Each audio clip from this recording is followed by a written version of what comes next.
चलिए जनाब, अब जरा बढ़ते हैं जी आगे। बात खेल के बाद जरा सेहत की भी करते हैं, और आज जरा हटके प्रोग्राम इसलिए मैंने किया है ताकि बात हर एक शोबे की हो। खेल की हमने आपको बताई कि किस तरीके से वहां पर प्रोग्रेस हो रहा है और क्या कुछ किया जा रहा है, लेकिन सेहत का महकमा क्या वाकई तौर सेहतमंद है, इसका रिसर्च करना, इसको जानना बहुत ज्यादा जरूरी है, क्योंकि आए दिन हर दिन शिकायतें भी आ रही है और हर दिन बातें नई भी होती है, ऑर्डर्स भी आते हैं, लेकिन ग्राउंड जीरो पर यही देखा गया है कि शॉर्टेज भी है, लेकिन उसको ओवरकम करने की कोशिश भी की जा रही है। हम आज गुफ्तगू करेंगे जी इस पूरे मामले पर। हमारे साथ डॉक्टर मुश्ताक अहमद रातर साहब हैं, जो डायरेक्टर है हेल्थ सर्विसेज कश्मीर की, और बड़ी जिम्मेदारी कोविड और कोविड के बाद भी ये निभा चुके हैं, और अब एक और बड़ी जिम्मेदारी इन पर है जब अमरनाथ यात्रा भी शुरू हो रही है। बहुत शुक्रिया जी डॉक्टर साहब ज्वाइन करने के लिए। पहले तो हमारी तरफ से आपको मुबारक हो, थैंक यू वेरी मच। मुबारक हो आपका कि आपका गाना भी रिलीज हुआ है, ये हमारे नाजरीन के लिए भी मैं बता दूं, मुझे अभी याद आया, तो आपको ऑन एयर जरा शुक्रिया भी इसका करे कि बड़ा दिलचस्प लगा जी ये सुनकर और बड़ा अच्छा लगा देखकर। डॉक्टर साहब मैं जरा मुद्दे पर आऊं, सरकार की तरफ से लगातार ये दावे किए जा रहे हैं कि हमारा हेल्थ इंफ्रास्ट्रक्चर जी प्रायोरिटी में है और हम हेल्थ इंफ्रास्ट्रक्चर को बहुत ज्यादा आगे ले चुके हैं, जबकि ग्राउंड जीरो पर जब मैं देखता हूं आज भी अस्पताल हमारे वही हैं जो 90s और 80s में थे, और उस तरीके का कोई बड़ा निजाम हाथ में नहीं दिखा जिसका दावा है। क्या जो दिख रहा है वो नहीं है या कुछ और? गवर्नमेंट दावा नहीं करती है, ये हकीकत में है जी, ये हकीकत में है कि आज जो पिछले 3 साल से पहले या 4 साल से पहले आप देखिए, हमारे हर एक डिस्ट्रिक्ट हॉस्पिटल में इस टाइम आईसीयू चल रहे हैं। हमारे हर एक डिस्ट्रिक्ट हॉस्पिटल में डायलिसिस, प्रधानमंत्री डायलिसिस जो प्रोग्राम है उसके अंदर हर एक डिस्ट्रिक्ट में डायलिसिस किया जा रहा है। डोर स्टेप पे लोगों को डायलिसिस फैसिलिटीज दी गई है। इसके बगैर लास्ट ईयर ही, जैसे कि आपको पता है, हमारे एलजी साहब ने यूटी में जेरेटिक यानी कि अपने बुजुर्गों के लिए, सीनियर सिटीजन के लिए हर एक डिस्ट्रिक्ट में यूटी में 10-10 बेड्स की आईपीडी फैसिलिटीज और ओपीडी में अलग से काउंटर रखा गया। इसके बगैर अगर आप देखोगे हर एक गवर्नमेंट ऑफ इंडिया की जो जो स्कीम्स है, हमारी यही कोशिश है कि वो ग्राउंड तक आ जाए। इससे पहले मुझे नहीं लगता आपके किसी डिस्ट्रिक्ट हॉस्पिटल में आईसीयू अवेलेबल था। आज इंटेंसिव केयर फैसिलिटीज मिलती है। हमारा जो हाई एंड इक्विपमेंट आपको हर एक डिस्ट्रिक्ट लेवल पे मिलेगा, इवन सब डिस्ट्रिक्ट लेवल पे मिलेगा। और जो भी इक्विपमेंट आपका ड्यूरिंग कोविड, हालांकि कोविड के बड़े नुकसानात हुए, लेकिन एक चीज ये है कि हमारा हेल्थ इंफ्रास्ट्रक्चर बहुत ही ज्यादा इंप्रूव हुआ। आपको कहीं डिस्ट्रिक्ट लेवल, सब district level, PHC level, CHC level या इवन प्राइमरी लेवल पे भी डॉक्टर मिलेंगे, पैरामेडिक्स मिलेंगे, काउंसलिंग मिलेगी। आज भी हमारा एक प्रोग्राम चल रहा है, विल बात करो, आओ बात करें अबाउट मेंटल हेल्थ प्रोग्राम। आपने देखा होगा कि लास्ट ईयर ही 2021 में हमने हर एक डिस्ट्रिक्ट में एडिक्शन ट्रीटमेंट फैसिलिटी, यानी कि आप किसी को, इससे पहले क्या होता था एडिक्शन के बारे में, चाहे जम्मू डिवीजन हो चाहे कश्मीर डिवीजन हो, पूरा बारामूला, कुपवारा, हंदवारा या यहाँ से शुपिया, पहलगाम आना था ट्रीटमेंट के लिए श्रीनगर।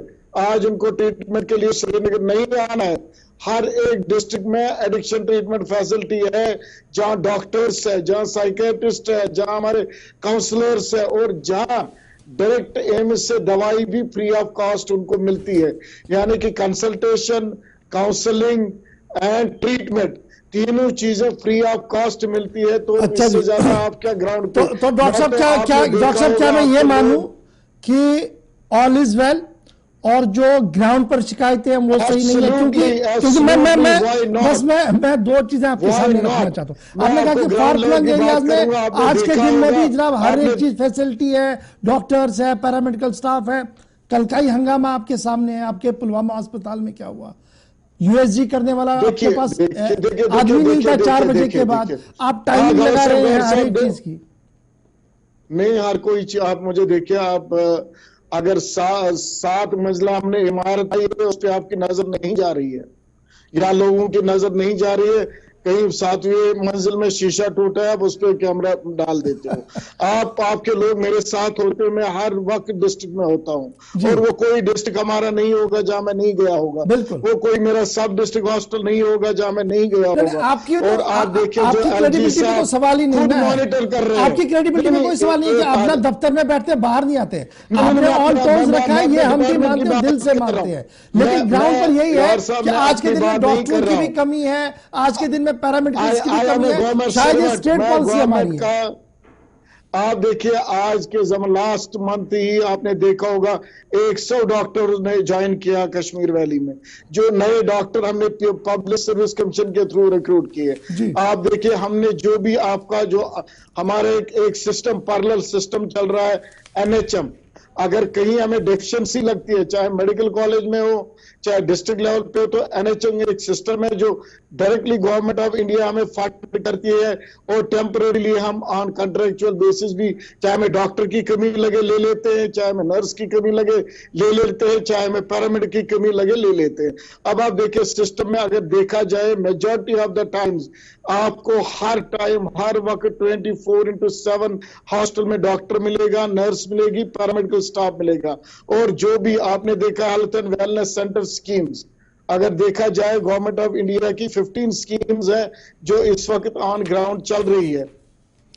डॉक्टर साहब ये बताइएगा कि आप इस चीज के बड़े कायल थे कि रेफरल जो है कि डिस्ट्रिक्ट से जनाब भेज दो श्रीनगर और अपनी खाना पूरी करो, इस पर आपने भी काफी वोकल होकर बहुत बार बोला कि जनाब ये बंद होना चाहिए और एक सिस्टम को बनाने की कोशिश की। क्या यह बात सही नहीं है कि 3-4 बजने के बाद जो सूरत हाल हमारे श्रीनगर के अस्पतालों की होती है उस पर आपकी मेरे से ज्यादा गहरी नजर है और आप इससे बखूबी वाकिफ है, क्यों ये हो रहा है? देखिए मैंने अगर देखा जाए टर्शरी लेवल हॉस्टल्स में मेडिकल सुपरिटेंडेंट रह चुका हूं, आपके चिल्ड्रन हॉस्टल में रहा, मैं ललदेद हॉस्टल में रहा, मैं चेस्ट डिजीज हॉस्टल, हालांकि टर्शरी लेवल में मैंने पूरा काम किया और मुझे पूरा नजर है। जो उस टाइम लग रहा था आपके 4 बजे का ये जो सिस्टम जो था, अब वो 4 बजे का सिस्टम हमारे डिस्ट्रिक्ट हॉस्पिटल्स में नहीं है। लेकिन एक बात मैं जरूर कहना चाहूंगा, मैं प्राइमरी लेवल सेकेंडरी लेवल तक ट्रीटमेंट दे सकता हूं, उसके बाद जहां भी टर्शरी लेवल चाहिए, जहां हमें सपोज कोई प्रेग्नेंट लेडी है विद एनी डिजीज, अगर उसको हाइपरटेंशन है, अगर उसको pregnancy PI pregnancy induced hypertension है, कोई भी अगर एसोसिएटेड डिसीज है, as per guideline as per norms हमको उसको जरूर रेफर करना ही करना है एट ए टर्शरी लेवल। वो अगर देखा जाए तो उसके बगैर, हाँ मैं ये नहीं कहूंगा कि बिल्कुल जीरो होता है, ऐसा कुछ नहीं है। दिन में हर एक डिस्ट्रिक्ट हॉस्पिटल से टर्शरी लेवल पे, चाहे वो मेडिकल कॉलेज बारामूला हो, चाहे वो मेडिकल कॉलेज अनंतनाग हो, या चाहे हमारा मेडिकल कॉलेज श्रीनगर हो, रेफरल जरूर होंगे।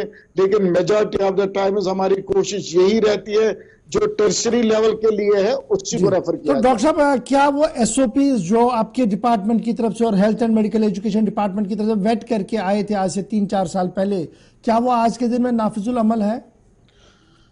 मैं ये कह रहा हूं कि अगर 100% तो नहीं होगा, लेकिन 50-60 से भी कम नहीं होगा। चलिए, जो हमने कोशिश करी कि हमारे हॉस्पिटल्स जो ही अपग्रेड हुए, देखिए इसमें ये होता है कि हमारे हॉस्पिटल जितने भी अपग्रेड होंगे डिस्ट्रिक्ट लेवल पे उतना रेफरल कम होगा। मेरे स्पेशलिस्टों की कोई कमी नहीं है, पर लास्ट टाइम जो हमने मेडिकल ऑफिसर्स का लिस्ट निकाला, हालांकि हमें MBBS चाहिए था, लेकिन उसमें स्पेशलिस्ट 70% हमारे बच्चे थे। हर एक डिस्ट्रिक्ट हॉस्पिटल में हमने कोशिश करी जो भी स्पेशलिस्ट है उनको वहां रखे ताकि लोगों को कम आना पड़े श्रीनगर। अच्छा जी डॉक्टर साहब, ये भी बड़ा आपने खुद ही कहा कि जनाब कोविड में नुकसान तो बहुत हुआ, लेकिन इंफ्रास्ट्रक्चर वाइज हमारा काम हुआ, कुछ नए आलात, कुछ नए गैजेट्स, कुछ नए इक्विपमेंट्स हमारे हाथ आए और हम देख रहे हैं वो, चाहे वो सिक्किम सोवरा हो, SMHS हो, दीगर डिस्ट्रिक्ट अस्पताल हो, वहां तक हम वो देख रहे हैं। लेकिन इन मशीनों को चलाने के लिए जो हमारा ह्यूमन रिसोर्स है, क्या आज के दिन में आपको नहीं लग रहा कि इस ह्यूमन रिसोर्स को जिस जंगी बुनियादों पर लेना चाहिए था, हम उसे लेने में नाकाम अभी भी है और स्टेट पॉलिसी में थोड़ी सी तरमीम की जरूरत है? गौर साहब, हम बिल्कुल किसी चीज में नाकामयाब नहीं है। अब एक सिस्टम में आपको एक स्पेशलिस्ट बनाने में 30 साल लगते हैं, वेंटिलेटर लाने में 3 मिनट भी नहीं लगेंगे। बाजार से मिलनी चीज है 2 मिनट में मिलेगी, लेकिन एक सुपर स्पेशलिस्ट डॉक्टर बनाने में 40 साल लगते हैं। हमारा जो मैन पावर है, हाँ ये जरूर है कि लास्ट टाइम जो पिछले मंथ हमारा एक पीएससी के जरिए 100 डॉक्टर्स यहाँ भी आए और जम्मू में भी बड़े सारे डॉक्टरों ने ज्वाइन किया। और जो मैंने आपको बोला हमारा ये टेम्पोरेरी सिस्टम एनएचएम से कॉन्ट्रैक्चुअल भी हम लगा रहे हैं। इतनी डेफिशिएंसी नहीं है कि पेशेंट केयर सफर हो जाए। अगर कहीं 10 लोग चाहिए थे 8 है, इतना भी नहीं है कि 6 ही है। अच्छा, अब आवाम की जब मैं बात करता हूं तो सबकी नजरें आप पर जाती है। जब भी कोई बात होती है हम डायरेक्टर साहब से ये बात जरूर डिस्कस करें, तो इसलिए मैं ये डिस्कस आपसे कर रहा हूं। ये जो प्राइवेट प्रैक्टिस का निजाम है और ये जो टेस्टिंग लेबोरेटरियों की भरमार है और जिस तरीके से निजाम चलाया जा रहा है, इसको काफी शक की नजर से देखा जा रहा है। क्या एज ए डॉक्टर के, as a head of the department के, आपको लगता है एक स्ट्रॉन्ग रूलिंग अब आनी चाहिए, एक कानून, एक जाब्ता बनना चाहिए हर एक चीज के लिए? नहीं, देखिए, चाहे प्राइवेट सिस्टम हो या हमारे पब्लिक हॉस्पिटल हो, प्राइवेट हर गवर्नमेंट से ऊपर कोई नहीं है।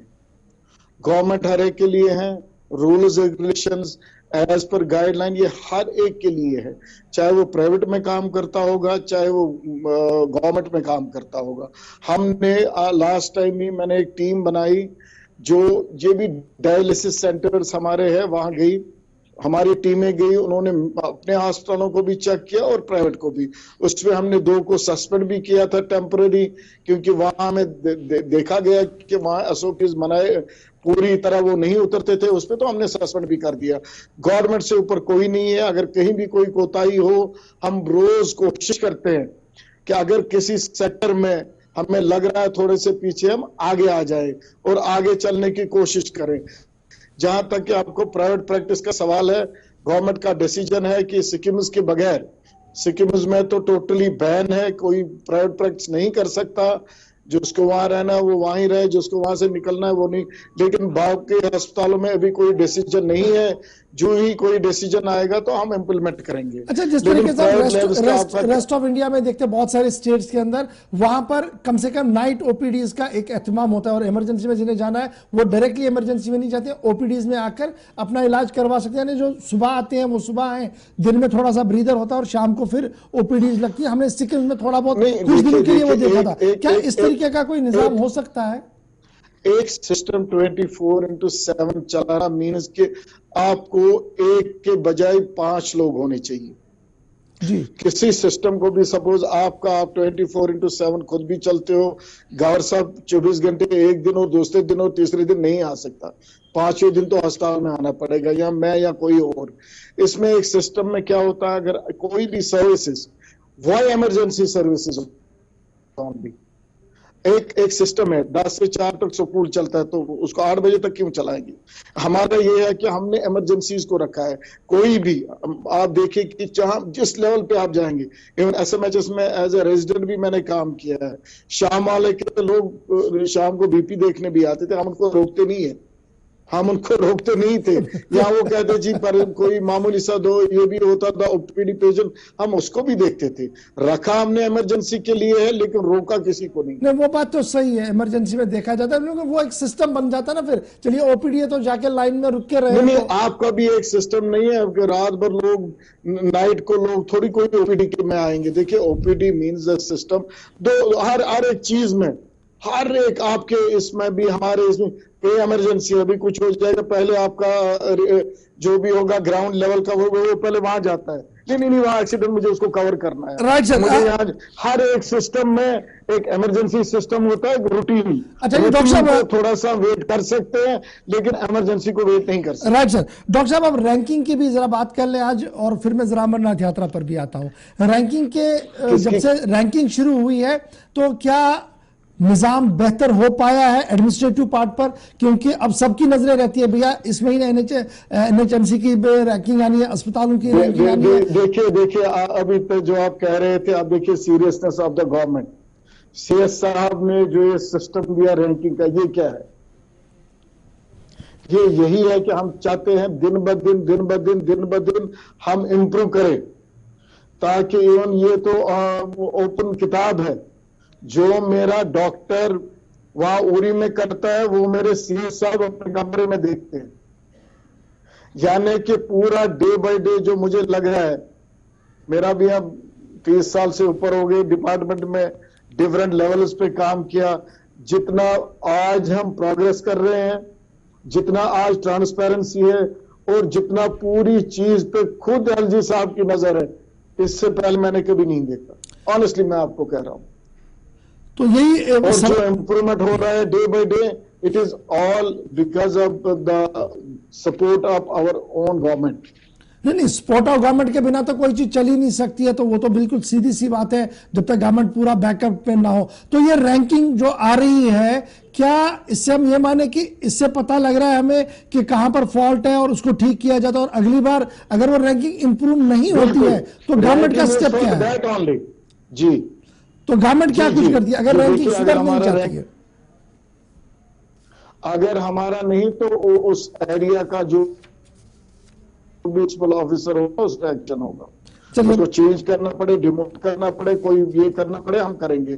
हम चाहते हैं कि अगर लगातार सपोज मेरा रैंक लगातार नॉर्मल से नीचे आ रहा है, एक मौका दिया जाएगा, दूसरा तीसरा मौका उसको नहीं दिया जाएगा, चाहे वो किसी भी लेवल का ऑफिसर। डॉक्टर साहब, बड़ा इंपॉर्टेंट ये भी है कि जो हमारे अस्पताल है इनको इनकी सिक्योरिटी यानी जो नॉर्मल सिक्योरिटी है, फायर एंड इमरजेंसी और दीगर जो प्रिकॉशनरी मेजर्स है, उस एतबार से कई बार सवाल उठे कि जनाब वो सारी गैजेट्स और वो सारी चीजें हमारे अस्पतालों के अंदर उस तरीके से नहीं है जो होनी चाहिए थी जब बरजला वाला मामला सामने आया था, जब आग लगी थी। तो उसके बाद लगातार कई बार इस तरीके की रिपोर्ट्स आई कि काम करने की कोशिश की जा रही है लेकिन हो नहीं पा रहा है। तो क्या आज के दिन में हम एश्योर हैं कि मेरे बीमार, मेरे डॉक्टर, मेरा निजाम फुल प्रूफ है जी, अब ऐसी इंसिडेंट्स नहीं होंगी जो बरजला में हुई थी? देखिए, अगर हम देखेंगे कि आग के वारदात या कोई इंसिडेंट या कोई एक्सीडेंट हो, उसके हिसाब से हर एक हॉस्टल में आपको फायर एक्सटिंग्विशर्स मिलेंगे। आपको चाहे वो कोई भी हॉस्टल हो, पूरे सीएस साहब के डायरेक्शन से हमने हर एक हॉस्टल में ये रखा हुआ है कि फायर एक्सटिंग्विशर्स आर देयर। हमारे जो रात को जहां भी हमारे एडमिशन होते हैं 24/7 जो भी हमारे हॉस्टल चलते हैं, चाहे वो पीएससी हो, सीएससी हो, डिस्ट्रिक्ट या सब डिस्ट्रिक्ट लेवल हॉस्टल हो या टर्शरी लेवल हो, वहां एक एडमिनिस्ट्रेटर अलग से रहता है जो जिसकी नजर इन चीजों पे होती है। और हमने फायर एक्सटिंग्विशर्स रखे हैं। और आज के डेट में आपको मैं बोलूंगा, सपोज मेरा विजयवाड़ा हॉस्टल रेडी हो गया, उसको इंटरनल फायर फाइटिंग सिस्टम बन रहा है, सब बनेगा प्रॉपरली। जो भी अब नए बन रहे हैं उनमें तो वो हो रहा है, पुराने में भी एक प्रपोजल गया हुआ है। बाकी अगर इस वक्त देखा जाए, हमारे पास फायर फाइटिंग सिस्टम मौजूद है, एक्सटिंग्विशर्स। डॉक्टर साहब, अब जरा आखिरी चीज मैं आपसे जानना चाहूंगा, वो अमरनाथ यात्रा है। लास्ट टाइम जब यात्रा हुई थी तो आपको हमने ऑन टोज देखा था, बालतल से गुफा तक और गुफा से पहलगाम वाले रास्ते तक आप खुद मॉनिटर करते रहे, कभी श्रीनगर से और कभी पहलगाम से, आप बेस कैंप से भी रहे। इस बार खबर ये है कि जनाब एक्सपेक्टेशंस है कि इस बार शायद ज्यादा यात्री आए, क्योंकि 2 साल कोविड में गुजरे हैं, तो उसके बाद पहली बार इतनी बड़े पैमाने पर आ सकते हैं और तैयारियां ऑलमोस्ट शुरू हो गई हैं बोर्ड की तरफ से भी और एडमिनिस्ट्रेशन की तरफ से। प्लान ऑफ एग्जीक्यूशन इस बार हेल्थ का क्या कुछ है? नहीं, बिल्कुल, आपके लोग तो मेरे साथ हर जगह होते थे। मैं आपको भी एक कॉम्प्लीमेंट देना चाहता हूं, हमारा जो वो जहां मैं जाता था वहां आपके लोग भी होते थे, और वो भी बहुत जरूरी है। हमें ये इसलिए हम ये नहीं करते कि मैं जी अपना काम दिखा रहा हूं, ये बिल्कुल नहीं है। हम ये कह रहे हैं हम जी तैयार है। आज साहब देख लीजिए कि चाहे होली के वो अपर होली के, लवर होली के, पांचतरनी, शीशनाग, बालतल, चंदनवाड़ी, हर एक जगह हमने 6 बेस हॉस्टल्स बनाए थे। और मैं कभी आपको वो वीडियो भी दूंगा, हमने एक फिल्म भी बनाई है, लोगों से फीडबैक भी लिया है कि ऑक्सीजन की कमी कहीं नहीं हुई। हालांकि आपने देखा एक अनफॉर्चुनेट इंसिडेंट हो गया जिसमें कुछ 15 लोगों की डेथ भी हो गई। आपने देखा किसी स्टेशन पे हमारे दवाई की किल्लत नहीं थी, ऑक्सीजन की किल्लत नहीं थी, डॉक्टरों की, पैरामेडिक्स की, किसी की किल्लत नहीं थी। जितना भी वो सारा सिस्टम था, और हमने कोशिश करी। इनफैक्ट एलजी साहब और सीएस साहब खुद मॉनिटर कर रहे थे, जो भी जख्मी हुआ, चाहे माइनर से मेजर इंजरी, और उसमें 100% हमने बचाने की कोशिश करी और वो बच भी गए। बाकी जो अनफॉर्चुनेट होता था, नेचुरल सिस्टम है सारा, उसमें वो कुछ जाने हमारी जाया हो गई, उसमें हमारा एक ट्रायल भी हो गया। क्योंकि आप देखिए एक सिस्टम का देखा जाता है ये रेडी कितना है। जब कोई ऐसी नागानी बला आती है तब हमें लगता है ये सही में रेडी था, सही में इसने तैयारियां करी थी। और इंशाल्लाह इस साल उससे बेहतर तैयारियां होंगी। आज से ही लास्ट वीक ही सीएस साहब ने एक मीटिंग ली, हाई लेवल मीटिंग ली, जिसमें सारे डिपार्टमेंट्स थे और पूरा ये इंस्ट्रक्शंस दिए गए कि कैसे हम स्टार्ट करेंगे। इंशाल्लाह लास्ट टाइम से बेहतर होगा। अच्छा डॉक्टर साहब, मुझे याद है लास्ट टाइम जब आपसे गुफ्तगू हो रही थी तो आप कह रहे थे कि इस बार प्रायोरिटी हमारी जो ट्रॉमा हॉस्पिटल जो कंगन वाला है और जितने भी ट्रॉमा सेंटर्स हमारे हैं इनको स्पेशल फोकस दिया जाएगा, क्योंकि यहाँ पर जी बीमार ही कुछ अलग तरीके के आते हैं और उनको टैकल करना एक टैक्टफुली होता है। तो क्या उस हद में हम कहीं कामयाब हुए हैं एक्सपर्ट्स को लाने में और दीगर चीजों को देने में? वहां नहीं, देखिए इसको पूरा जो सुप्रीम कोर्ट ऑफ इंडिया वो भी वॉच कर रहा है। हर एक हमारी जो कंट्री हर एक जगह ट्रॉमा सेंटरों को बेहतर बनाने की कोशिश करी जा रही है। अगर हमारा देखा जाए, आप कहीं भी रोड ट्रैफिक एक्सीडेंट देखोगे, कुछ भी देखोगे, हमारी तैयारियां होती है। हमने इनफैक्ट एक बात मैं आपके साथ शेयर करना चाहता हूं, हमारा 2B1 है जो सिमुलेशन एंड ट्रेनिंग इंस्टीट्यूशन है, वहां हम सिर्फ पैरामेडिक्स और मेडिकल को ट्रेनिंग नहीं देते, हम ट्रैफिक पुलिस को भी बेसिक जो रेसिस्टेशन, बेसिक जो एक्सीडेंट के टाइम पे क्या क्या करना चाहिए स्टूडेंटों को हम ट्रेन करते हैं। क्योंकि फर्स्ट रेस्पॉन्डेंट जो होता है, सपोज कहीं दूर दराज इलाके में स्कूल के बाहर कोई एक्सीडेंट होगा, मेरा बच्चा रेडी होना चाहिए, मुझे ये करना है, ये करना है, ये करना है, उसके बाद रेफर करना है। अब मेरी यही कोशिश है, मैं हर एक डिस्ट्रिक्ट में अब ये कर रहा हूं और हर एक स्कूल जो भी हमारे कॉलेजेस है, हायर सेकेंडरीज, उनके बच्चों को इन्वॉल्व करेंगे अंडर ट्रेनिंग ऑफ ट्रेनर्स। हम उनको बेसिक ट्रेनिंग दे रहे हैं इस टाइम। परसों खेलो इंडिया में हमने जो गंडोला चला रहे हैं उनको ट्रेनिंग दी थी, पोनीज वाले को ट्रेनिंग दी थी, टैक्सी वालों को ट्रेनिंग दी थी। अगर इमीडिएट हुआ तो आप क्या करोगे? अगर कोई ये हुआ, कार्डिक हुआ तो उसमें क्या करोगे? जख्मी हुआ तो उसमें क्या करोगे? हड्डी टूटी होगी तो उसमें क्या करोगे? जितना ये सिस्टम की ट्रेनिंग की वजह से हमारा स्ट्रीमलाइन हो रहा है। बाकी जो भी हमारे, जैसे कि आपको मैंने वो अभी बोला, ये जो सारा इक्विपमेंट हाई एंड आ रहा है, ये दोनों चीजों में लगता है। बहुत बहुत शुक्रिया डॉक्टर मुश्ताक साहब ज्वाइन करने के लिए। नाज़मी डायरेक्टर हेल्थ हमारे साथ थे जी कश्मीर, जो बता रहे थे कि किस तरीके